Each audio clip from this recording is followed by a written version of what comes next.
The warning lights flashed red across the control room of monitoring station Nexus 7. Commander Zexai looked up from his reports as the alarm bells rang through the metal corridors. His 6 arms moved quickly across the control panels, checking, each system twice. "What is it now?" he asked in his deep voice. The Kethmoran commander had been running this station for 15 years. He had seen many false alarms, but something felt different this time. Veltar, the young sensor operator, stared at his screen with wide eyes. His blue skin had turned pale, and his hands shook as he typed commands into his computer. "Sir, I am picking up something strange," Veltar said. "There is a ship coming toward us, but it is moving very fast. Faster than anything I have ever seen." Commander Zexai walked over to look at the screen. The green dots and lines meant nothing to him, but he could see Veltar was scared. "How fast?" the commander asked. "Sir, it is moving at speeds that should not be possible. Even our best ships cannot go this fast. And sir, there is something else." "Tell me." "The ship is not in our records. I have checked every database in the EA. Empire. This ship design does not exist anywhere in our files." Across the room, Lieutenant Ben Clark tried to look busy at his communication station. He was the only human on the station, though nobody knew his real history. To everyone else, he was just another communications officer who had joined the Empire forces years ago. But when he heard Veltar talking about the unknown ship, Ben's heart started beating faster. He looked at the energy readings on his own screen and felt his blood go cold. Those energy patterns looked familiar. Very familiar. Commander Zexai pressed buttons on the main control panel. "Send a message to High Command. Tell them we have an unknown contact approaching at impossible speeds. Request immediate backup." "Yes, sir," said the communications officer at the next station. Ben Clark listened carefully as the messages went back and forth between the station and Empire headquarters.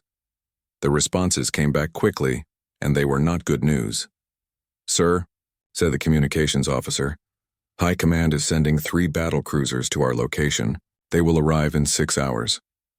6 hours? Commander Zexai's voice rose with worry. "How long until the unknown ship reaches us?" Veltar checked his calculations again. "At current speed, maybe 2 hours, sir." The commander walked around the control room thinking hard. In his 15 years at this station, he had never seen anything like this. Unknown ships did not just appear from nowhere. Every ship in the galaxy was recorded somewhere in the Empire's files. "Try to contact the ship," he ordered. "All frequencies. Tell them to identify themselves and state their purpose." Ben Clark's hands moved over his controls, but he was not sending the message the commander had ordered.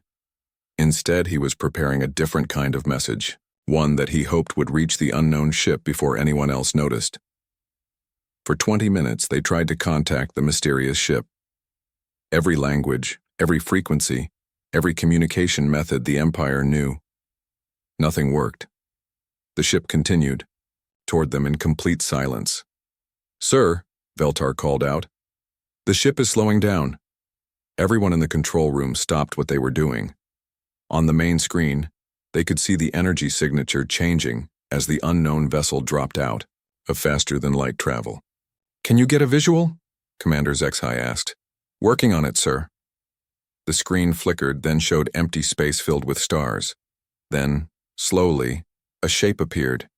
It was unlike any ship they had ever seen. The vessel was long and angular, with sharp edges that caught the light from nearby stars. Its hull was dark gray, almost black, with strange markings along the sides. It looked dangerous, even while sitting still in space. "By the 7 moons," whispered Veltar. "What is that thing?" Commander Zexai stared at the screen. In all his years serving the Empire, he had seen ships from every known species in the galaxy. This was not like any of them. "How big is it?" he asked.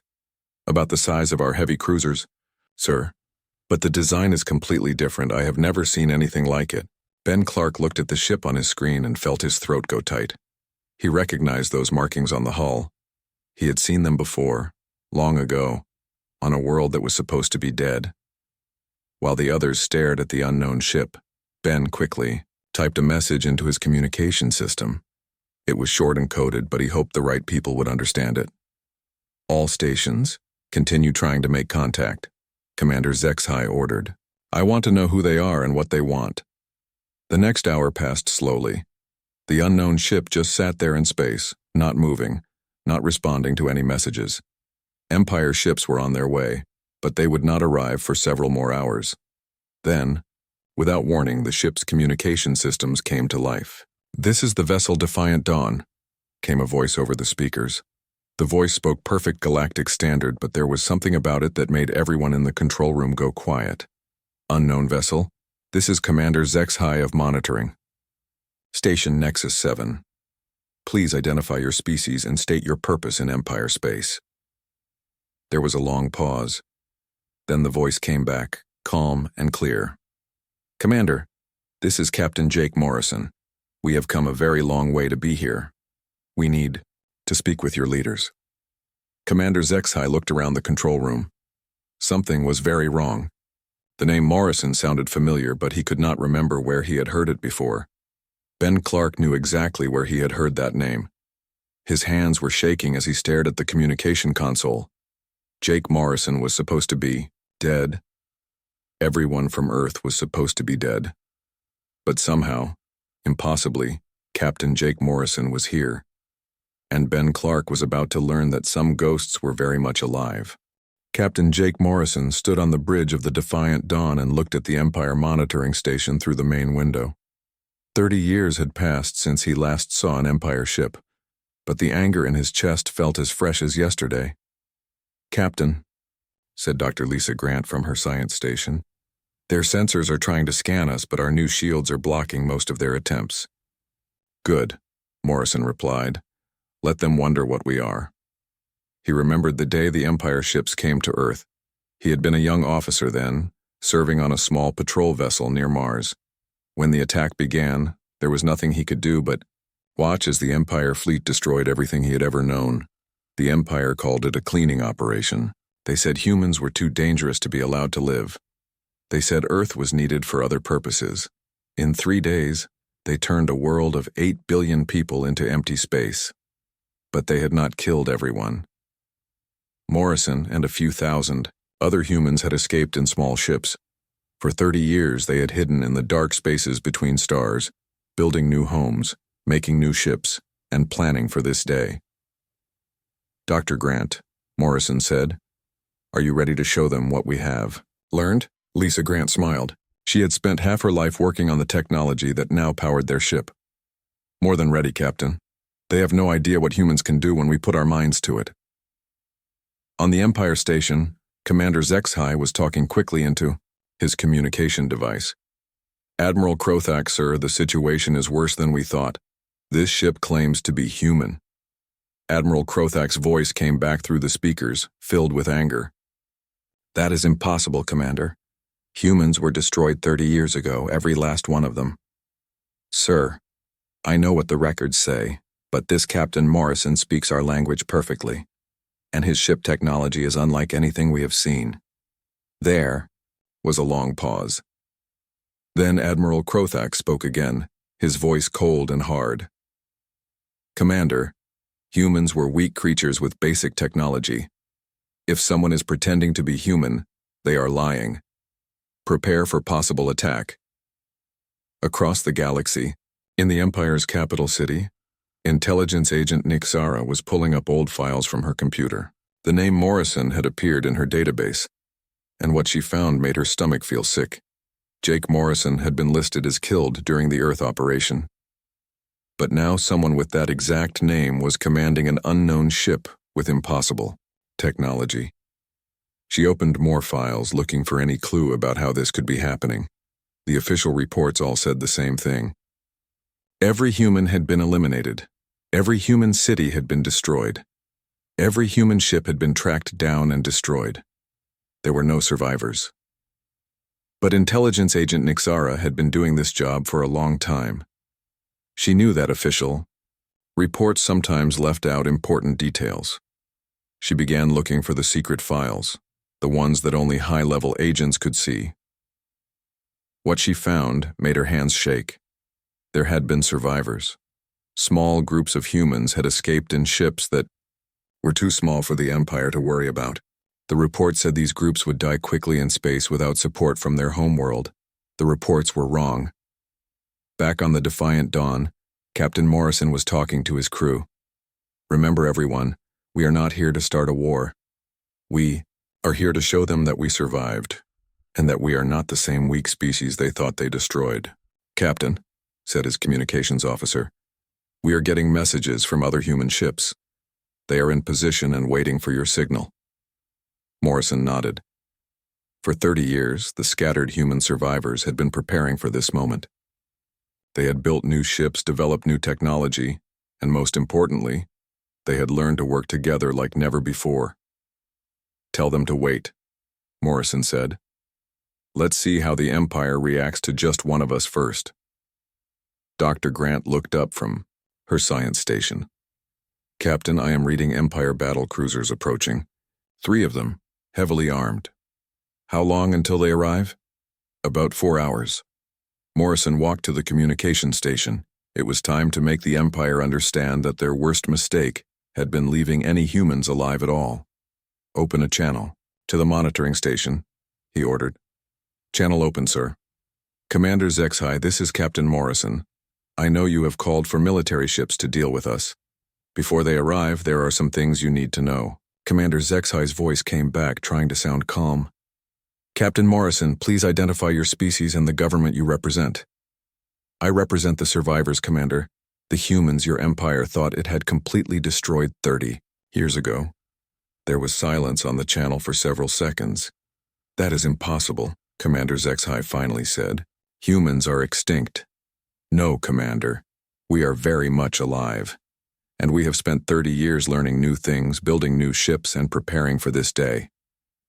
On the Empire capital world, intelligence agent Nixara was running through the halls of the government building, carrying files that would change everything. She burst into the office of the Emperor's advisor, an ancient alien named Kelwash. Sir, she said, breathing hard, we have a serious problem. The humans are not extinct. Kelwash looked up from his desk with tired old eyes. Explain. The ship claiming to be human, they really are human. We have survivors, possibly thousands of them scattered across the galaxy. And sir, they have been preparing for something like this. Kelwash stood up slowly. He had been alive when the decision was made to destroy Earth. He had warned against leaving any humans alive, but the other advisors had said it was not necessary to hunt down every small escape ship. How many ships do they have?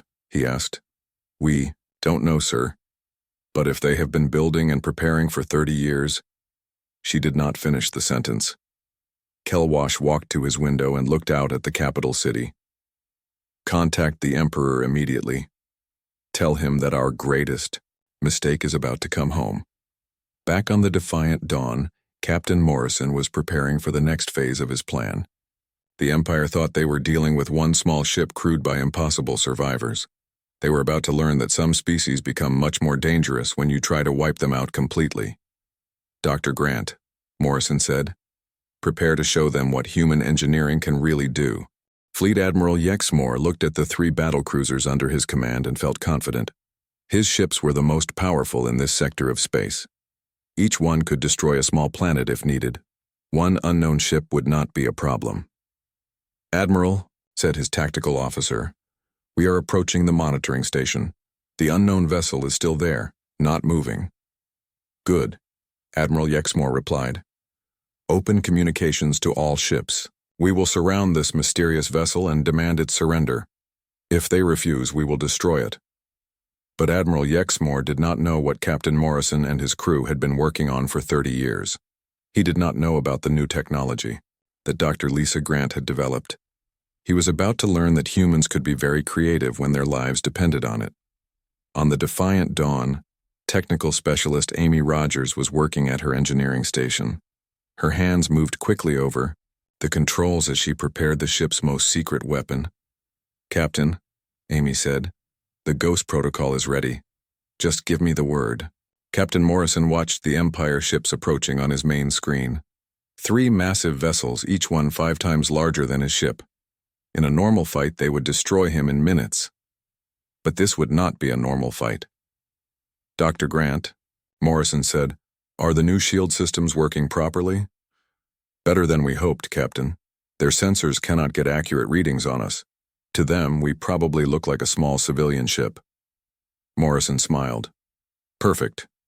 Amy, activate the Ghost Protocol. Let's show the Empire what human creativity looks like." Amy Rogers pressed a series of buttons on her control panel. Around the defiant dawn, space itself seemed to bend and twist. The ship's new technology created false images, making it look like there were dozens of identical ships where only one existed. On Admiral Yexmore's flagship, the sensor operator stared at his screen in confusion. "Sir, something is wrong with our sensors. The single ship has somehow become many ships." "What? Do you mean many ships?" the Admiral demanded. "Sir, I am now reading 37 identical vessels in the same location. They all have the same energy signature, the same size, everything." Admiral Yexmore looked at his own screen. Where there had been one small ship, he now saw a fleet of identical vessels arranged in a perfect formation. "This is impossible," he said. "Ships cannot just multiply like that." But even as he spoke, the false fleet began to move.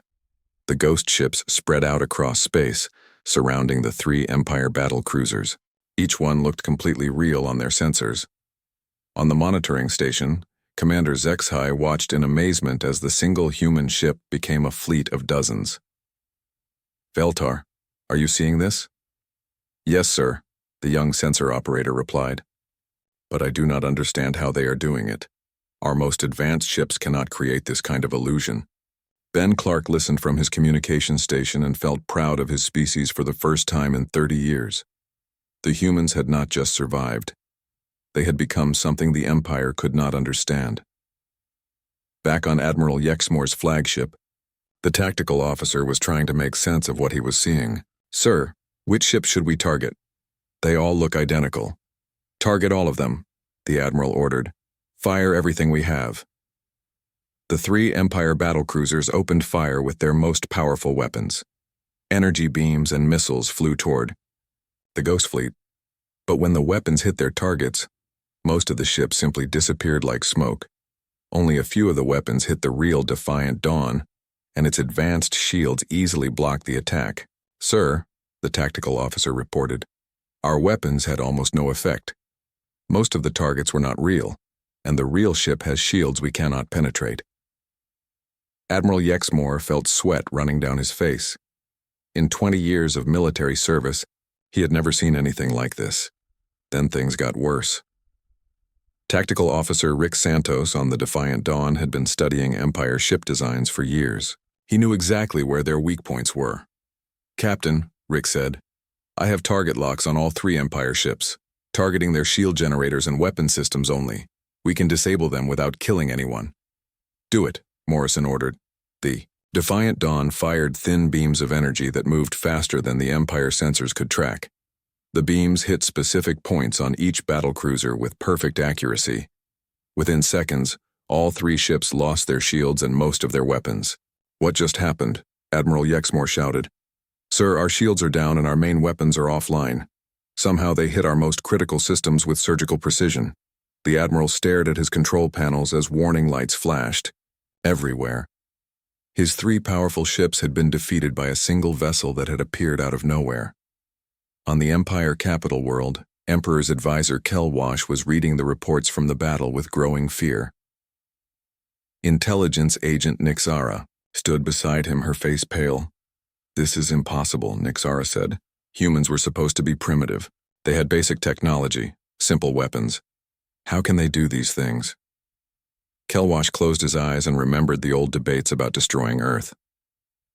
"Because we never really understood them," he said quietly. "We saw their cities and ships and thought we knew what they were capable of. We never looked at their minds, Way." "What do you mean?" "Humans learn, Agent Nixara. When you hurt them, they study why it happened and how to prevent it. When you attack them, they find new ways to defend themselves. We gave them 30 years to learn and grow."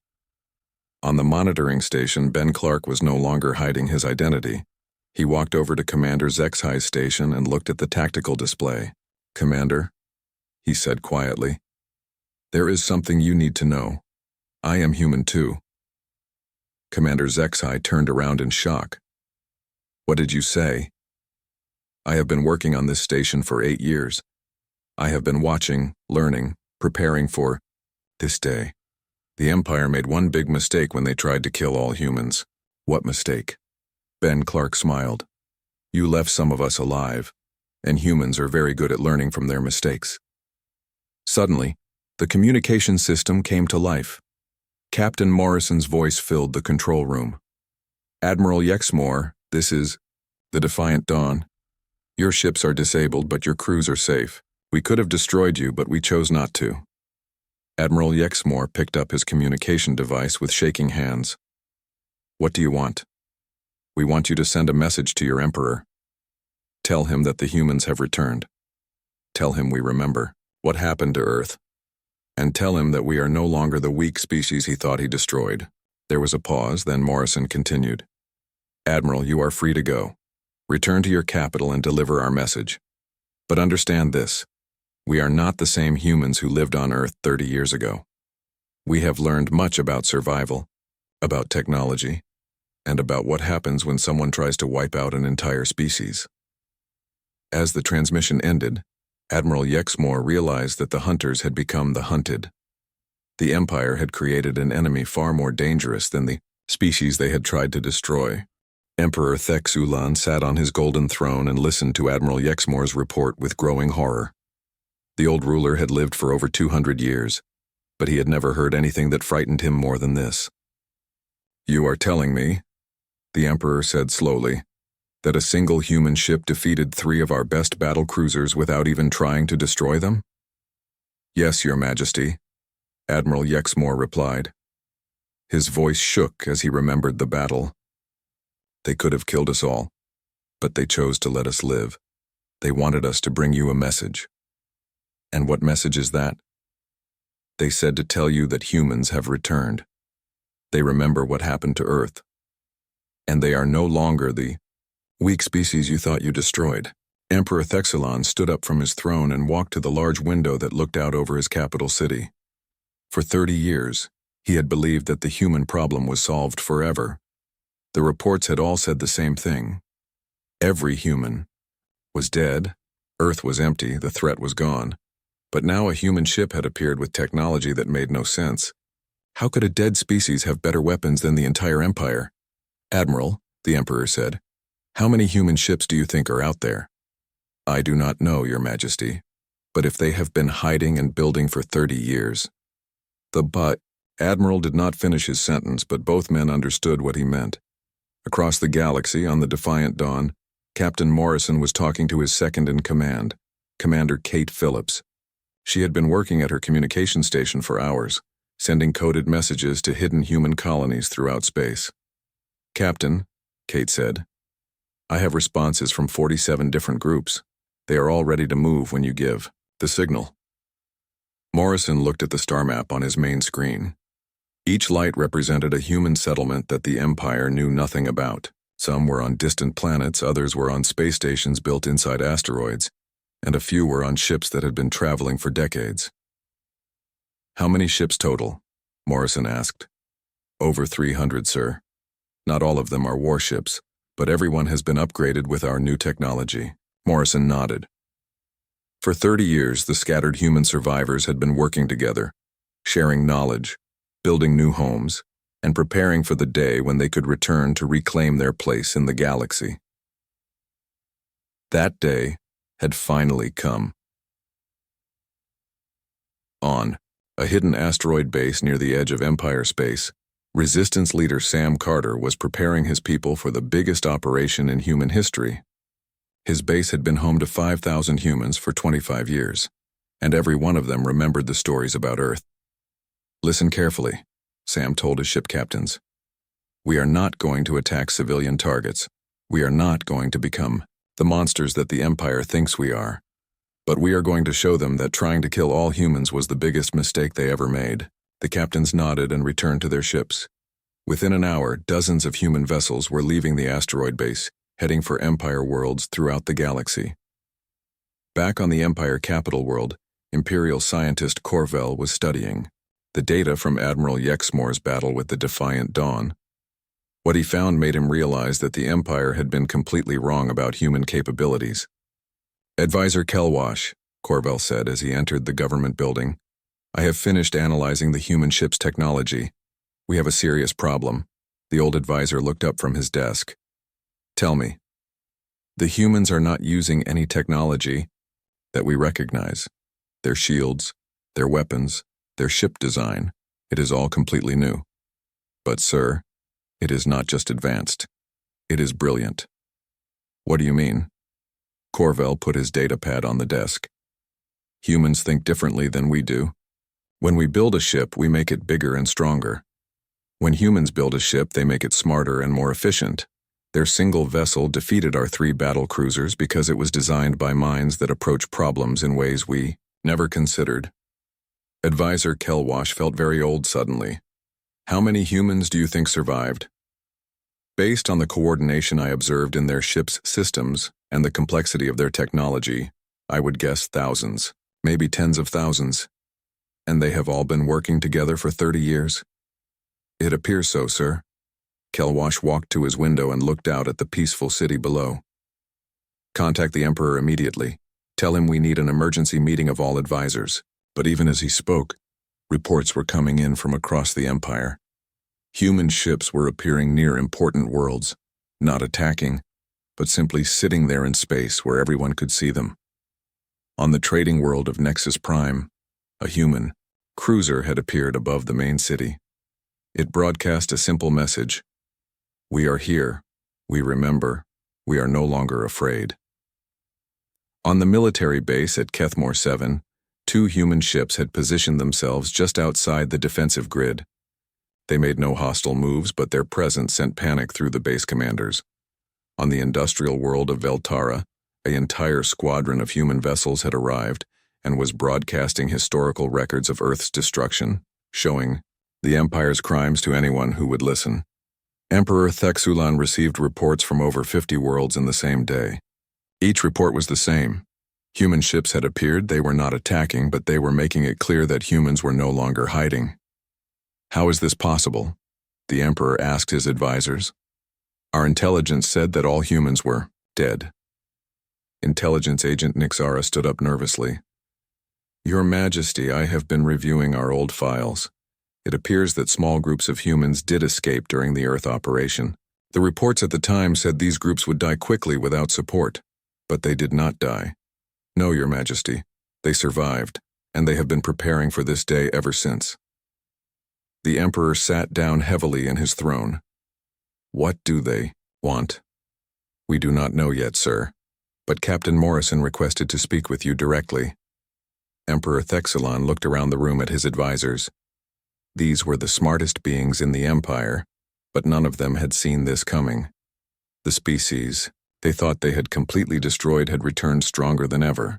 "Set up the communication," he ordered. "Let me speak to this Captain Morrison." A few minutes later, the main screen in the throne room came to life. Captain Morrison appeared, standing on the bridge of his ship. He looked calm and confident, not like someone whose species had been nearly wiped out. "Emperor Thexulan," Morrison said, 30 years ago your empire decided that humans were too dangerous to be allowed to live. You destroyed our world and killed 8 billion innocent people." The Emperor said nothing, waiting to hear what came next. "But you made one critical error," Morrison continued.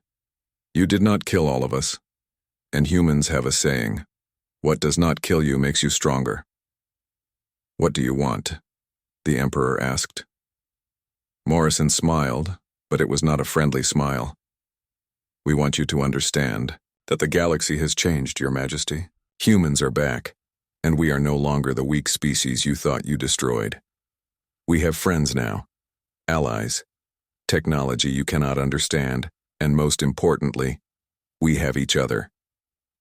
The Emperor looked at his advisors, then back at the screen. "Are you declaring war on the Empire?" "No, Your Majesty. We are declaring that the age of the Empire doing whatever it wants to weaker species is over. You tried to commit genocide against humanity. Now you must face the consequences of that." Choice. As Morrison's image disappeared from the screen, Emperor Thexulan realized that everything had changed. The hunters had indeed become the hunted, and the Empire would never be the same again. 6 months after the first human ships appeared in Empire space, President Helen Davis stood in the meeting room of the newly built space station called New Hope. Through the large windows, she could see ships from dozens of different species working together to build something that had never existed before. A place where all species could meet as equals. Helen had been elected by the scattered human communities to speak for all survivors. She was not a military officer like Captain Morrison, but she understood how to bring different groups together. The humans needed someone who could build peace, not just win battles. "Ambassador Turner," she said to the man sitting across from her, "are the Empire representatives ready to sign the agreement?" Kyle Turner nodded. He had spent the last 4 months talking with Empire officials, working out the details of how humans and the Empire could exist in the same galaxy without war. "They are ready, Madam President," Kyle said. "But they are still scared. They do not fully understand what humans are capable of now." Helen smiled. "Good. A little fear will help. Then remember not to try genocide again." In another part of the station, General Nina Brooks was meeting with Council Speaker Veltharan, the Empire's main representative for the peace talks. Veltharan was one of the few Empire leaders who had argued against destroying Earth 30 years ago. "General Brooks," Veltharan said, "my government wants to know how many human ships you really have." Nina looked at the alien diplomat calmly. "Enough," she said. "More than enough." "That is not a specific answer. Council Speaker, the exact number is not important. What matters is that humans are no longer hiding, and we will never again allow anyone to threaten our survival." Veltharan nodded slowly. The Empire had learned that humans did not bluff. When they said they could defend themselves, they meant it. On the Defiant Dawn, Captain Morrison was reading reports from human communities across the galaxy. The news was good. Everywhere humans had revealed themselves, they were being treated with respect instead of being ignored or threatened. "Captain," Dr. Lisa Grant said as she entered his office, "I have the final numbers from our technology sharing program. Tell me." 43 different species have asked to trade with us. They want our shield technology, our communication systems, and especially our medical advances. Morrison looked surprised. "Medical advances?" "Yes, sir. It turns out that 30 years of living in difficult conditions taught our doctors how to solve problems that other species never figured out. We can cure diseases that the Empire has struggled with for centuries." Morrison leaned back in his chair. "So we went from being the weakest species in the galaxy to being one of the most valuable." "It appears so, sir." In the Empire capital city, Emperor Thexulan was meeting with his advisors for the last time as an absolute ruler. The peace agreement would create a new government structure where the Empire shared power with other species, including humans. "Your Majesty," Intelligence Agent Nixara said, "I have completed my investigation into what happened 30 years ago." "And what did you find?" "The officials who planned the Earth operation made several critical errors. They assumed humans were primitive because they had not spread to many worlds. They did not realize that humans were actually very advanced, but chose to stay close to their homeworld." Emperor Thexulan sighed. "What else?" "They also assumed that destroying Earth would end human civilization. They did not understand that humans had already sent colonies and research stations to distant parts of the galaxy. When Earth was attacked, these communities had everything they needed to survive and grow. So we did not destroy human civilization. We just made it angry." "Yes, Your Majesty. And we gave them 30 years to prepare for revenge." The Emperor looked out his window at the city below. Soon, some of these buildings would house representatives from human communities. The thought still frightened him, but he was beginning to understand that fear might be better than war. 2 weeks later, the peace agreement was signed in a ceremony broadcast throughout the galaxy. President Helen Davis and Emperor Thexulan sat at the same table, putting their names on a document that would change everything. "This agreement recognizes humans as a full member of the galactic community," Helen said during her speech. "It also establishes new rules to prevent any species from ever again attempting to destroy another species completely." Emperor Thexulan spoke next. The Empire acknowledges the terrible crimes committed against humanity 30 years ago. We pledge to work with humans and all other species to build a galaxy where such crimes never happen again. After the ceremony, Kyle Turner walked with Council Speaker Velthoran through the corridors of New Hope Station. Ambassador Turner, Velthoran said, "May I ask you something personal?" "Of course." "Do humans really forgive the Empire for what happened to Earth?" Kyle stopped walking and looked at the alien diplomat. "We will work with the Empire because it is better than war. But forgive? That will take time. Maybe a lot of time." "I understand. But Council Speaker, humans are practical. We know that building a better future is more important than punishing the past. On a new human colony world called Haven, thousands of people were building the first human city constructed in 30 years. These were not refugees or survivors hiding in spaceships. These were citizens of a new human nation that had earned its place in the galaxy." Ben Clark, the former communications officer from monitoring station Nexus 7, was now the colony's communications director. He stood on a hill overlooking the construction and thought about how much had changed. His communication device beeped. It was a message from Captain Morrison. "Ben, we did it. Humans are no longer an endangered species. We are no longer hiding. And most importantly, we proved that some species become stronger when others try to destroy them." Ben smiled and typed back a short reply. "Captain, what is our next mission?" The answer came back quickly. "Exploration, Ben. For 30 years we focused on survival. Now we can focus on discovery. The galaxy is big, and humans have a lot of exploring to do." 6 months later, Captain Morrison stood on the bridge of a new ship called the Pathfinder. It was not a warship, but an exploration vessel, designed to find new worlds and meet new species. Dr. Lisa Grant stood beside him, looking at the star charts on the main screen. "Captain, our sensors are detecting something interesting in the Andromeda sector. It looks like signals from an unknown civilization." Morrison smiled. "Unknown civilizations were once very dangerous for humans, but we are not the same species we were 30 years ago." "No, sir, we are not. Set course for the signals, Dr. Grant. Let's go introduce ourselves to our new neighbors." As the Pathfinder jumped to faster than light speed, Morrison thought about the long journey from hiding in the darkness to exploring new frontiers. Humans had learned the most important lesson of all, that survival was not enough. Once you survived, you had to decide what kind of future you wanted to build. The Empire had tried to write the final chapter of human history. Instead, they had forced humans to write a completely new book, and the best chapters were still to come.